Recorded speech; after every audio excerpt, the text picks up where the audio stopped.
Kailan ito matapos? Ha? Ano pa? 2 linggo. 2 linggo?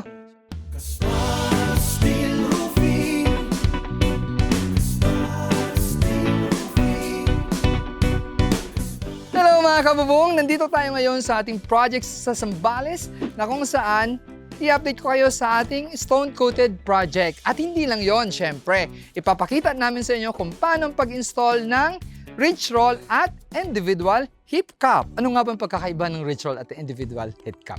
Bago yan, please don't forget to like and subscribe because it's time to resume!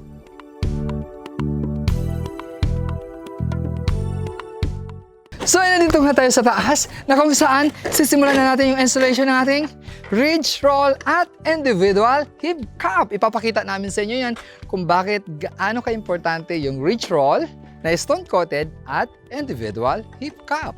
Kasi normally, sa ibang mga project, ang nakikita lang natin ay individual hip cup. Pero in a long run at during rainy season, ang daming mga tulo ng stone-coated. Kaya kung isa kayo sa mga homeowners na stone-coated yung bubong, check nyo ang inyong bubong kung merong ridge roll na stone-coated aside from individual hip cup. Let's go!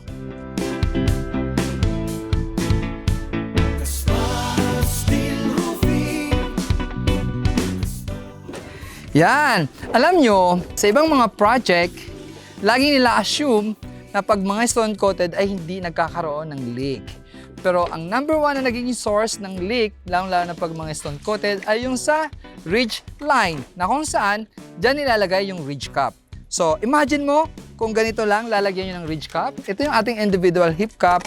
So, imagine nyo, pag tinakpan nyo to, lalagyan nyo lang yung individual hip cup, i-rivet nyo dyan, tutulo yan, lalo na pag malakas yung ulan, na may kasamang malakas na hangin, at saka during typhoon. Diba? So, normally kasi yung makikita natin ay puro ganito. Pero tayo, once na mag-i-install tayo ng individual hip cup at saka stone-coated, kailangan lagyan natin yan ng ridge roll na stone-coated. So, ito na yun ang ginagawa ni Foreman. Kinakabit. Okay na, dali. Stone-coated. Yan. Okay lang yan. Kung mapapansin nyo, naka-short yung mga workers natin. Kasi nga dito sa Zambales, sobrang init. Mainit talaga dito. So, inallowed naman natin yung naka-short, di ba? So, ito yung ating stone-coated ridge roll. So, gagawin nyo lang parang proper installation ng ating metal roof or any roofing. Maglalagay tayo ng stone-coated na ridge roll. Ayusin mo, boss Jip. Yan. And then, syempre, pag na-overlap yan, gugupitan to kagaya ng ginagawa ni Foreman.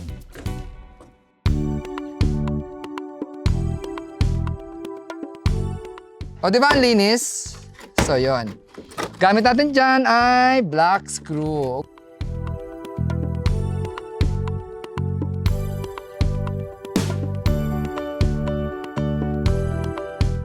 Okay, syempre tulad na nakita nyo kanina, itong part na to ay ginugupitan yan. So, yun yung walang gupit, yun. Yan. So, ito na yung may gupit.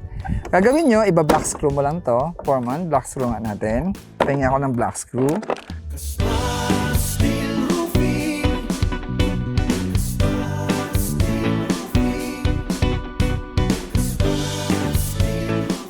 Pag malakas yung hangin at malakas yung ulan, hindi papasok dito yung tubig. Tulad ng pinakita ko kanina. And then, syempre, yung ating individual hip cup. Basta make sure po ito ay i-close mo to. Ha? Tatakpan mo yan, flat yan. No? Kasi, maaring bahayan ng ibon yan. O kaya pasukan pa rin yan ng tubig.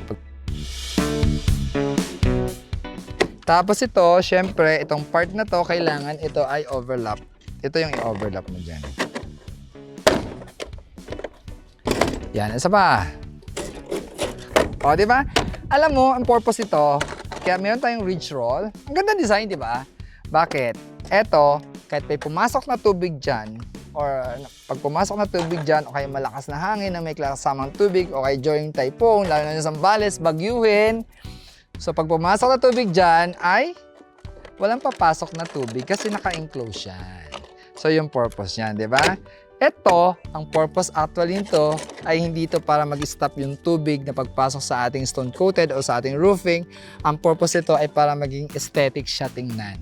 para maging maganda siya tingnan. Ito ay parang design lang talaga to. Although may purpose, pero hindi siya 100% na masisecure yung ating roof na walang tulo. Na hindi siya pwedeng pasukan ng hangin at pasukan ng, tubig, syempre. So ito ay aesthetic lang. Tatandaan nyo lagi yan, lalo-lalo na pag yung mga roof nyo ay stone-coated kagaya nito. Alright?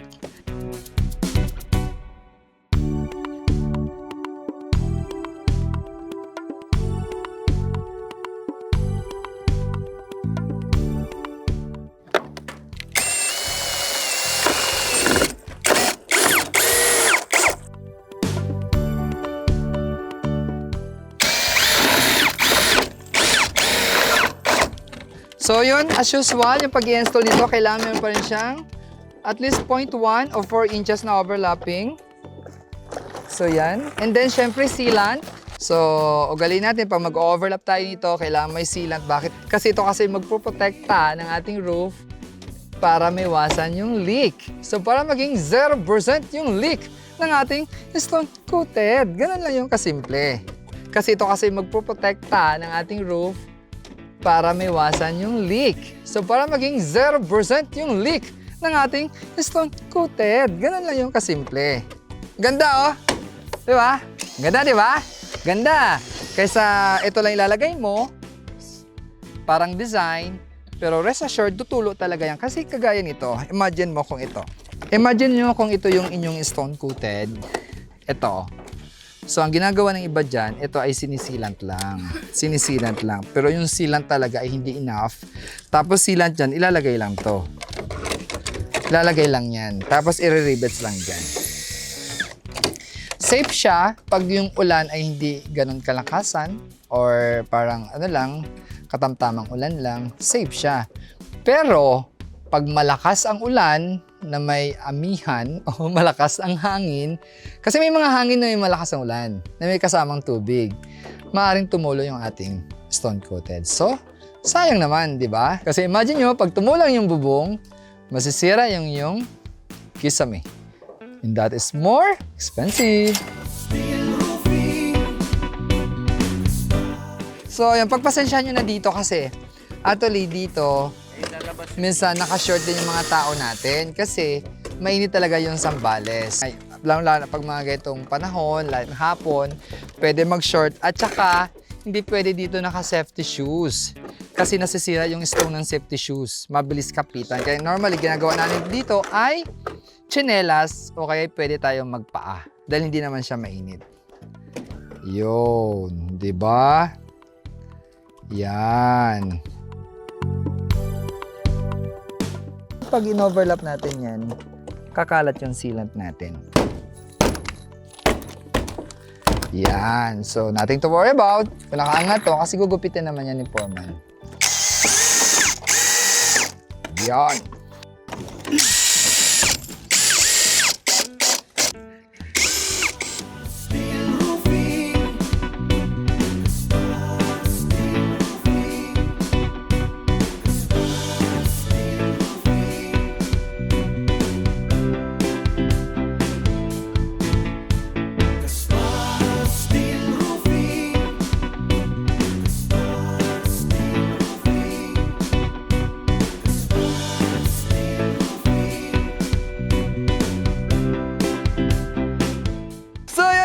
Tapos yung video ito at maraming salamat sa inyong pagsama.